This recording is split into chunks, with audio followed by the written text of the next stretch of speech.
तो जी हाँ, बिस्मिल्लाहिर्रहमानिर्रहीम, अस्सलाम वालेकुम स्टूडेंट। आप सब खैरियत से होंगे और ग्रो में स्टे कर रहे होंगे और अपना ढेर सारा ख्याल रख रहे होंगे।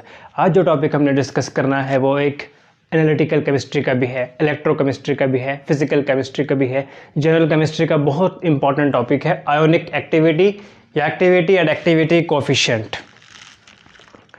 हम इसका कॉन्सेप्ट क्या है, एक्टिविटी का कोफिशिएंट डिस्कस करने की कोशिश करेंगे, कॉन्सेप्ट डिस्कस करने की कोशिश करेंगे। फ़र्ज़ कीजिए कि हमारे पास ये एक बीकर है।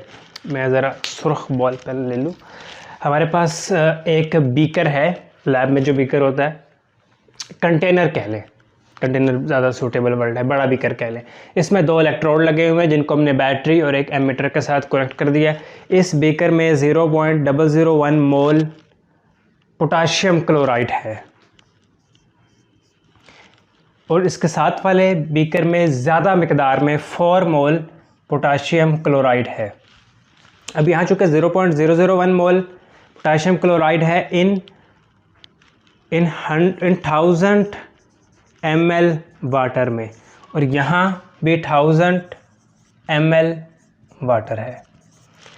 दोनों कंटेनर में, दोनों बीकर में एक जितनी मिकदार में पानी है। एक के अंदर 0.001 मोल साल्ट है और दूसरे के अंदर 4 मोल साल्ट है। तो ये ज़्यादा कंसनट्रेटेड है, ये वेरी डाइल्यूट सोल्यूशन, ये वेरी डाइल्यूट सोल्यूशन है, ये कंसनट्रेटेड सोल्यूशन है। अब देखें, ये वेरी डाइल्यूट सोल्यूशन है। जब हमने इसको 0.001 मोल पोटाशियम क्लोराइड को पानी में डाला तो वो अपने आयंस में कन्वर्ट हुआ, पॉजिटिव और नेगेटिव आयन बने। और जब हमने इनको बैटरी के साथ कनेक्ट किया तो यहाँ इन आयंस ने इलेक्ट्रोड की तरफ माइग्रेशन शुरू की और जो करंट की अमाउंट हमें मिली वो फ़र्ज़ कीजिए वो मिली 1 एम्पेयर करंट, 1 एम्पेयर करंट मिला। इसके साथ वाले कंटेनर में ज़्यादा मिकदार में साल्ट है, 4 मोल है, तो यहाँ ये कंसनट्रेटेड सोल्यूशन है। तो यहाँ जब हम इसको बैटरी के साथ कनेक्ट करते हैं तो हमें करंट की मिकदार ज़्यादा मिलने चाहिए, क्योंकि यहाँ कम मोल है या यहाँ ज़्यादा मोल है, तो यहाँ ज़्यादा मिकदार में करंट शो होना चाहिए, करंट की ज़्यादा अमाउंट होनी चाहिए, ज़्यादा एम्पेयर में करंट होना चाहिए। लेकिन हम देखते हैं कि यहाँ भी 1 एम्पेयर करंट ही आता है। प्रैक्टिकली यहाँ ज़्यादा एम्पेयर करंट का शो होना चाहिए, लेकिन हम देखते हैं कि यहाँ भी 1 एम्पेयर करंट आता है। उसकी वजह है इफ़ेक्टिव कंसंट्रेशन, उसकी वजह है एक्टिविटी। देखें, यहाँ ज़्यादा मोल तो है पोटाशियम क्लोराइड का, लेकिन जो एक्टिव है वो कम है। इसकी मिसाल ऐसी है कि हमारी क्लास में हैं इस वक्त 50 बच्चे के बैठने की जगह है और 50 बच्चे ही बैठे हैं, लेकिन जो मुझे सुन रहे हैं वो शायद 5 हों या 10 हों। उन 50 में से 5 या 10 इफ़ेक्टिवली मुझे सुन रहे हैं, समझ रहे हैं। तो जो इफ़ेक्टिव कंसंट्रेशन है वो इस तरह है कि 50 बच्चों में से 5 या 10 समझ रहे हैं। अब यहाँ है तो ज़्यादा मोल, 4 मोल, लेकिन जो करंट की वजह बन रहे हैं वो कम है, इसीलिए 1 एम्पेयर करंट आया, उतना ही आया जितना कि इसमें था।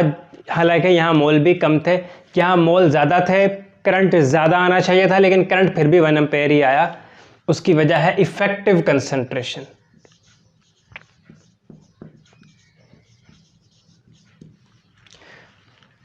देखिए, यहाँ ज़्यादा मिकदार में आयंस हैं, तो आयंस के दरमियान अट्रैक्शन ज़्यादा होगी, आयंस के दरमियान ज़्यादा अट्रैक्शन होगी। जब ज़्यादा अट्रैक्शन होगी, ज़्यादा फोर्स ऑफ अट्रैक्शन होगी, तो आयन मूव नहीं कर पाएंगे इलेक्ट्रोड की तरफ, और इसीलिए करंट कम है। यहाँ क्या है, high attraction, high force of attraction among positive ion and negative ion। और यहाँ negligible, no force of attraction या negligible interaction among positive ion and negative ion, यहाँ नेग्लिजिबल इंटरेक्शन है। यहाँ हाई अट्रैक्शन है पॉजिटिव और नेगेटिव आयन की वजह से, इसीलिए यहाँ करंट 1 एम्पेयर है, कम है। तो यहाँ हमें एक चीज़ पता चली कि जो एक्टिविटी होती है वो बोलते हैं इफ़ेक्टिव कंसंट्रेशन को। भले कंसंट्रेशन ज़्यादा हो लेकिन जो उसमें इफ़ेक्टिव है, इसको ऐसे भी समझ सकते हैं। मेरे चैनल में हैं इस वक्त सरेदस्त 260 सब्सक्राइबर, 260 सब्सक्राइबर, लेकिन जो व्यूअर्स हैं वो 150 हैं या 100 हैं, वो 100 या 150 की रेंज में हैं। सब्सक्राइबर ज़्यादा हैं लेकिन व्यूअर्स कम हैं। ये कॉन्सेप्ट है एक्टिविटी का। कंसंट्रेशन तो 4 मोल है लेकिन जो एक्टिव है, जो वो कंसंट्रेशन जो करंट की वजह बन रही है वो कम है। वो कितनी कम है? जितनी इसमें है।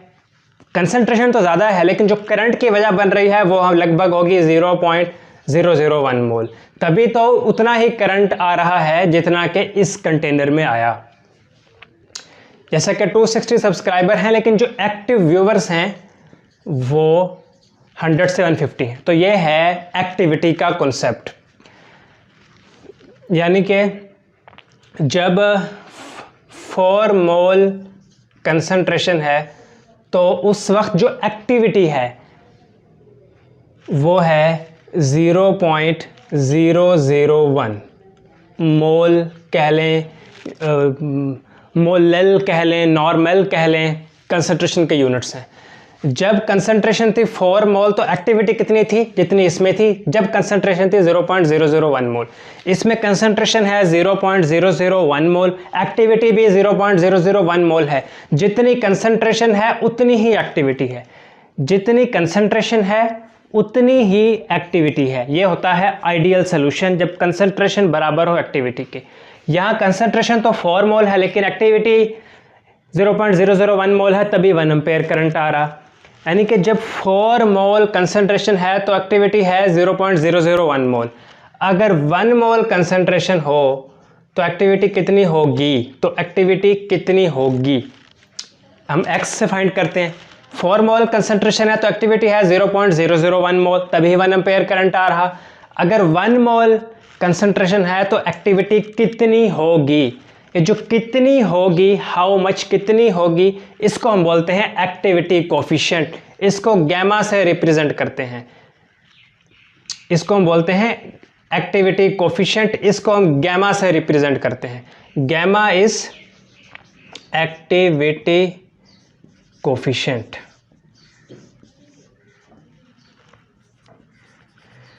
यानी कि हमने ये जाना कि एक्टिविटी कोफिशिएंट बराबर होता है एक्टिविटी ओवर कंसंट्रेशन। अगर हमने यहाँ x जो लिखा उसकी वैल्यू फाइंड करनी है कि अगर 4 मोल कंसंट्रेशन हो तो एक्टिविटी है 0.001 मोल, 1 मोल कंसंट्रेशन हो तो एक्टिविटी कितनी होगी, वो कितनी हम कैसे फाइंड करेंगे? 0. तो जी हाँ, हमने यहाँ कहा कि अगर 4 मोल कंसंट्रेशन है तो एक्टिविटी है 0.001 मोल। अगर 1 मोल कंसंट्रेशन है तो एक्टिविटी कितनी होगी? वो होगी 0.001 मोल ओवर 4 मोल। यही जो कितनी एक्टिविटी होगी ये है gamma activity coefficient. Activity coefficient बराबर है, हमने ये देखा कि एक्टिविटी कोएफिशिएंट बराबर है एक्टिविटी ओवर कंसंट्रेशन। एक्टिविटी को हम A से लिखते हैं, कंसंट्रेशन को हम C से जाहिर करते हैं। तो गैमा एक्टिविटी कोफिशिएंट बराबर हुआ A ओवर C। अगर एक्टिविटी कोफिशिएंट गैमा की वैल्यू 1 हो, अगर गैमा की वैल्यू, मैं यहाँ लिखता हूँ, अगर गैमा की वैल्यू हो 1, गैमा बराबर है A/C। अगर गैमा की वैल्यू हो 1 तो A बराबर हो जाएगा C के, एक्टिविटी बराबर हो जाएगी कंसंट्रेशन के। यानी जितनी कंसंट्रेशन है वो सारी के सारी कंसंट्रेशन एक्टिविटी को शो करेगी, इफेक्टिव कंसंट्रेशन होगी। ये सिचुएशन होती है आइडियल सॉल्यूशन में। ये सिचुएशन होती है आइडियल सॉल्यूशन में। आइडियल सॉल्यूशन वो सॉल्यूशन होता है जिसमें हम जितना इलेक्ट्रोलाइट डालें वो सारे का सारा अपने आयन में डिसोसिएट हो जाए और सारे का सारा अवेलेबल हो कंडक्टेंस के लिए।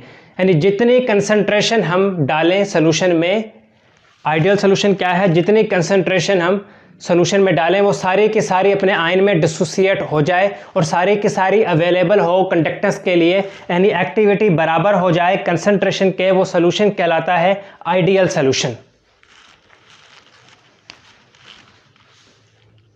जी हाँ, हमारे पास एक और सिचुएशन है, हमने यहाँ 0.001 मोल डाला, यहाँ 4 मोल डाला, यहाँ हमने 8 मोल डाल दिया, तो क्या अब करंट और कम हो जाना चाहिए? यहाँ करंट 1 एम्पेयर था, यहाँ भी 1 एम्पेयर था, तो क्या करंट को 1 एम्पेयर से कम हो जाना चाहिए या बढ़ जाना चाहिए? तो हम देखते हैं कि जब हमने 8 मोल डाला तो करंट एक्सेप्शनली बढ़ गया, करंट हो गया 15 एम्पेयर हो गया। जब हमने इसको और ज़्यादा कंसंट्रेटेड किया, बहुत कंसंट्रेटेड सोल्यूशन किया, वेरी कंसंट्रेटेड सोल्यूशन, तो करंट एक्सेप्शनली बढ़ गया।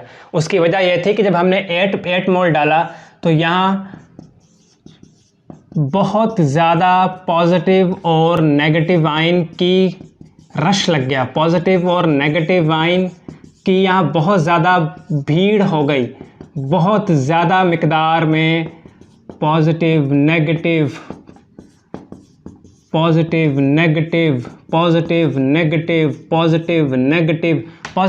आयन बहुत ज़्यादा मिकदार में हो गए। जब पॉजिटिव नेगेटिव आयन बहुत ज़्यादा मिकदार में हो गए तो हमने देखा कि करंट की मिकदार ज़्यादा होगी।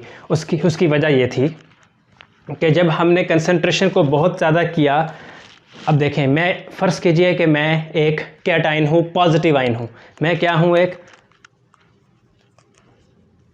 पॉजिटिव आयन हूँ, कैटाइन हूँ, और मैं आइडियल सोल्यूशन में खड़ा हूँ। मुझे नहीं पता कि मेरा एन आयन किधर है, मेरा दूसरा कैटाइन किधर है।